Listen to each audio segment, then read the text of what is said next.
Hey guys, what's going on? How's my stock market squad? I hope you're well.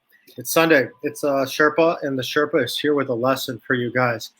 I'd like to take on the task of instead of just teaching people how I'm trading specifically, hopefully provide some education and some real life examples on very simplicities and the simplistic ways to be trading and some of the more obvious things that we can do. So without further ado, we're going to go to everbullish.com. We're going to show you guys how I use trade tickets in real practical, real life examples, not so much textbook. And remember, this is all for the end result of you becoming a better trader. Give me a follow at everbullish.com, free newsletter for this and all of my trades, all of my trading strategies and professional portfolios. So let's get to it, huh?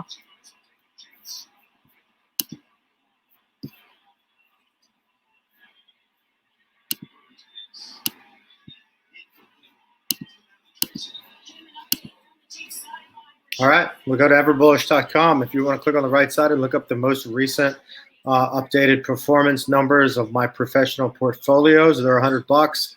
They're going to last through the end of this year as well as all the way into next year if you purchase them before New Year's. So get on that if you're interested. Otherwise, click on the right side, go to the hamburger, go to investing articles, and then what? We're going to go to the Sherpa's lesson. So here you go, guys. You can find this very easily. Every single broker out there, Schwab, TD, Robinhood, all of them have different types of lessons on how to learn things, and you can always do that. I'm just going to tell you how I do it, what I believe, all my years of coaching other people, how to be better traders, as well as just managing money. This is how I feel about it. So if you don't want to hear it, give it a thumbs down. If you like it, give it a thumbs up. Either way, give me a comment. Give me something so I can get in the algorithm. Here we are, the Sherpa's lesson, trade types, market, limit, stops, and more. So the whole impetus of this is that trading has become so much more accessible, and it's so easy to benefit the retail trader. I think back to, by the way, I think we should be celebrating this by using them. They're free now. They used to not be. When I first started in the business, I job shadowed at Merrill Lynch. They could charge you up to 1% of your trade value, or it's like $800 or something ridiculous for putting in a limit order. That no longer applies. Limit orders are free at most brokers, and if yours is charging you, go get another broker. I prefer Fidelity. What was I going to say? Okay, yeah, so now we got that out of the way. Big thing too. So there's never, ever, ever, ever any reason to ever trade without putting a protective stop sell limit underneath your basis. I encourage all my customers to do this, but I'll be the first to admit that it is often very difficult when all we want to do is think about it going up to even calculate what loss we're willing to accept. So that's number one. Number two, in my career, the best traders and associates and clients, friends, family, and just boss hog traders that I know are bad about doing this. And they've often made big time losses. And it's because they think it's difficult. It's not. So don't do that. Specialty conditions have varying prices over the years. So yeah, again, they're free. Like I said, it used to cost at least $7. Then it was $21 before that. Years before that, maybe 5 years into the business, we went down from $50 to $20 on trades. And they had to be phone assisted if you wanted to do limit. All that stuff is gone. You can pull out your cell phone. You can be on the ninth tee box. You can throw a limit underneath the stock that you just found out is deciding to make a change or delist or get some bad press or bad news or whatever. So do it.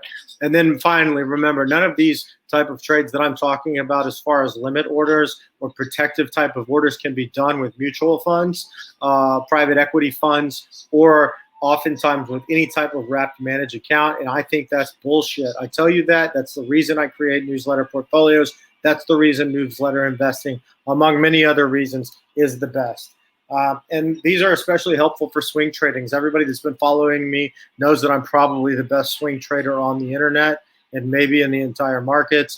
And this is going to help you be as good as me, so get on it. This is going to be some of the options that I use, also use limit orders as well. So here's the way to think about it. What's the difference between a market order and a limit order?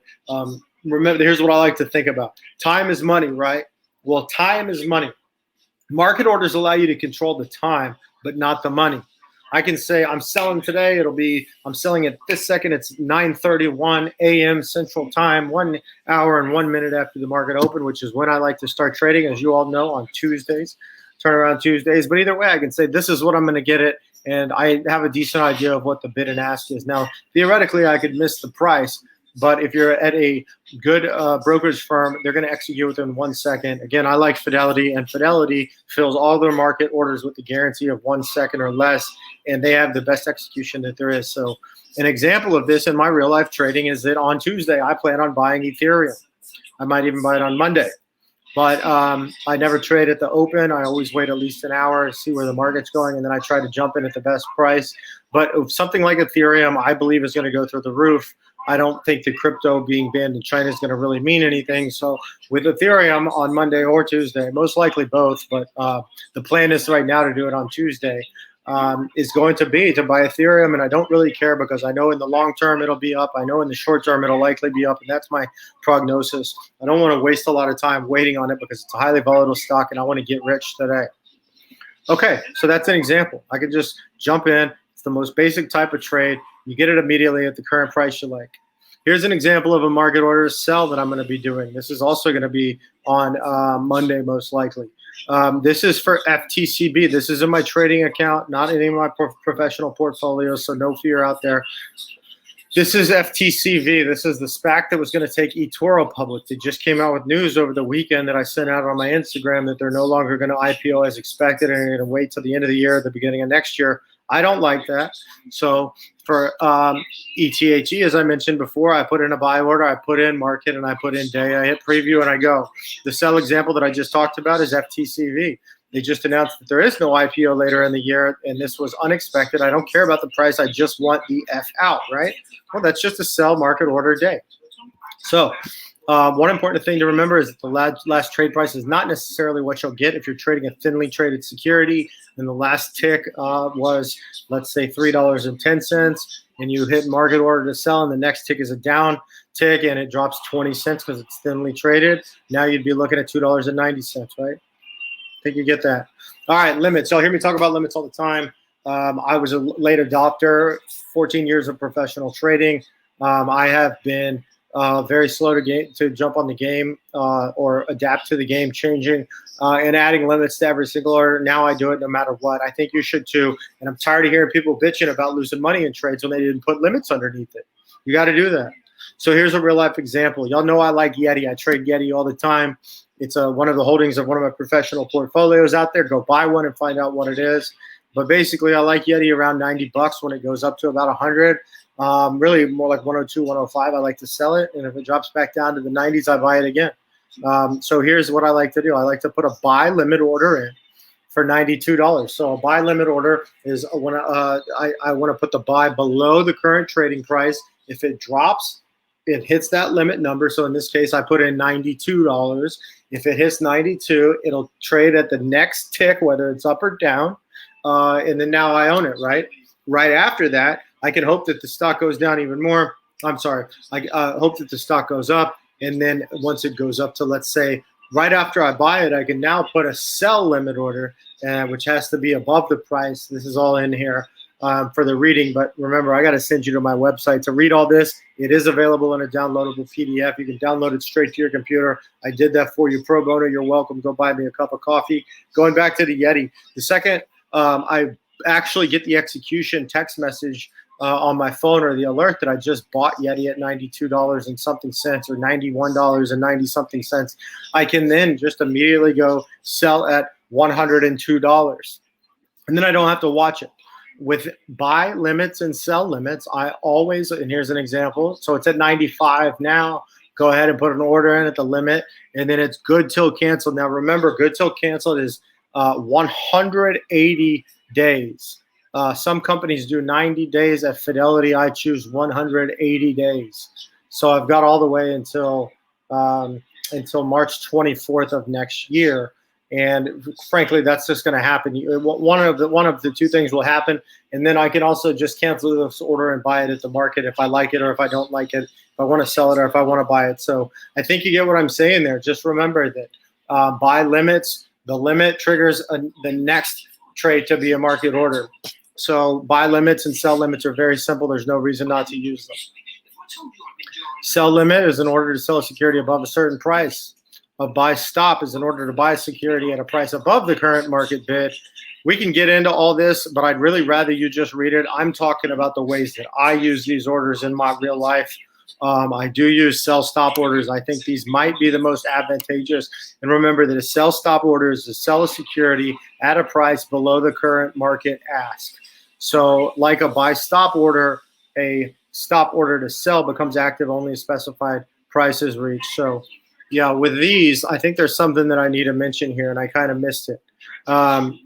So you have limit buy, limit sell. You have market buy, market sell. And then you have stop limit or stop loss.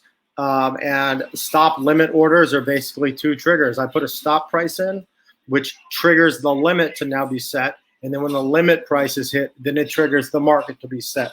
These are the ones that the best traders in the world use. Frankly, I'm not trading large enough portions for this to matter in most cases. If I need to, I'll call up the back office at Fidelity or elsewhere and have them put it in. So there's two hooks on the line at this point. But sell stop orders are a great way to control the losses on the downside, right? So a good example would be CPE.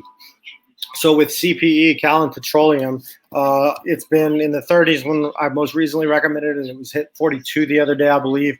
Well, I want to just pick up that to 15% gain that I've already made there, right? So from 30 to 40. But I also want to make sure now that I'm at 42 to at least lock in some of that. So I'll put a sell stop order, this one, at 40, and then hope that it just continues to go up and my sell stop never gets executed. But if it does, I put that safety net behind it, right? I'm just inching my way up. So I use sell stop limits to protect my gains. I think you should too. I use limits to buy and limits to sell on certain securities. If I'm in the swing trading game, which y'all know that I am, and it's perfect for ETFs, by the way. This is another reason, again, why mutual funds aren't any good and they aren't as valuable as they used to be. So there's a couple other types of orders out there. I want to remind you guys of the LabVIEW trades. I like to buy it when it drops below 60. I like to sell it when it goes above 72. Very similar thing. Right now, I've got a buy order out for LabVIEW, even though I'm currently in an option on the long side on LabD. So you can throw these orders out there and just manage your orders, and then you're actually not even trading it all through the day. There's a couple more on here. Stop limit orders, stop loss orders. The ones that I want you to completely just get out of your brain. All or none means that you want your order to fill with 100% of the price or none. And a good example of that would be like thinly traded securities. So like back when RIDE was still Diamond Peak Holdings Corporation, DPHC, with that one you could do an all or none because they were so thin. Same when you're trading warrants, if you want them to all fill at the same price. Same with your trading options, you can use all or none. All or none is really only necessary nowadays when you're using a thinly traded security to get those pops and those ticks that jump a little bit more. But quite honestly, if I'm going to be trading big money in one of those, so let's say 50,000 or more, which isn't huge money, but it's enough to call up and see if you can get a capital markets rep on the line and they can put these orders in and feather them throughout the day. Make sure you get the best price. Otherwise, the all or none's a great thing to do when you're trading, particularly warrants. Immediate or canceled, completely useless nowadays. These are completely useless because the way that the market works with exchanges and pools and brokers pulling from their own inventory, as long as you're not using one of those dog shit companies like Robinhood, then you'll never have to use this and it'll never have to help you. Filler kills, the same thing, completely useless. And then remember, good till canceled orders. This is a time restriction that you can place on different orders. It's good till canceled and remain active until you decide to cancel it. Brokers typically do a maximum time of 90 days. My broker uses 180 days. I think it's great. Otherwise, if you're doing a market order, just leave it open for the day. I think that makes sense. In the Sherpa's opinion, all this stuff that I told you, I want you to go to my website. I want you to download the PDF. I want you to save it to your desktop or print it out and put it in your trading book. But in the Sherpa's opinion, how do you turn this knowledge into money? Here's how. All ever bullish customers, all of the people that I talk to on a daily basis, all the people that I consult with on how to trade and make better traders, I suggest and highly encourage to put protective limits, so sell stops under the price of every security in your portfolio every time and get used to it. In my Ever Bullish One portfolio and in my all stock portfolios as well, so that's the dividend portfolios as well as the balanced portfolio, except for the funds that are in there, because there are some funds. I encourage every single one of you to get in the habit of buying at the market on Tuesday mid-morning. And then that just seems to be the time that works best for me. There's a lot of theory behind it, but I'm not going to go too deep into that. We buy at the market on Tuesday mid-morning. We place sell stop loss orders. So sell stop loss orders 10% under the prices where you're comfortable. For me, I like it 10% under every security and 20% under every crypto. Now you don't have to worry about it. You put them good till canceled. You have 180 days to keep rolling. And once they start making you, let's say 20%. So let's say it pulls a Yeti and it goes from 90 to 102. Go ahead and put that limit at 101 now. Let it sell out. Go buy it again. The market's too easy not to be doing this stuff. Swing traders and day traders, you should be putting limits on every effing day. Once you start putting limits on, you got the ability to go out and enjoy your life, raise your kids, play the golf, not be stuck on a Sunday making videos for people on the internet. You got all the time in the world to go do things, so go do it. Do it on every position. Get used to it. Adjust them throughout the day. Remember that they're free. Guys, thank y'all so much. I hope that this was helpful. I appreciate all the patronage. I'd love a like. I'd love a subscribe. I'd love a comment. Love you to share this with a friend, family, neighbor, or stranger. I'd love for you to go buy a portfolio and start beating the market like you should. Fight the dogma and bureaucracy of average returns at shitty brokerage firms that don't care about you at all. And follow the Sherpa to the top of the mountain. AFG, LFG, LGR, let's get rich. Have a great day.